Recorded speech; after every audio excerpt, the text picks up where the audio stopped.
Do you think that members of the legislature should focus more on trying to follow the Ten Commandments rather than telling others to follow them?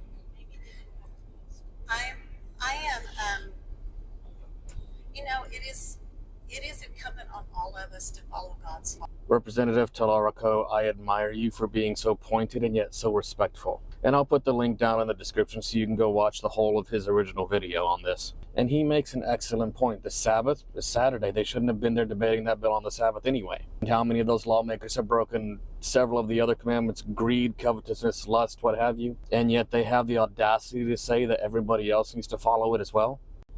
Listen, I'm a pastor, I'm a Bible teacher, I'm an ordained elder in the Seventh-day Adventist Church. In fact, the longest playlists on my TikTok page are the Sabbath and God's law. But nobody, not one person outside of God himself has the right to force his law on anybody. And even God doesn't force his law on anyone. And the thing is, Texas lawmakers who voted yes on that law ought to be ashamed of themselves. That law is unconstitutional. The First Amendment specifically prohibits the combination of church and state. And for those who say, well, this isn't about that because the First Amendment doesn't contain the phrase church and state, Thomas Jefferson, one of the founding fathers, specifically connected the two together.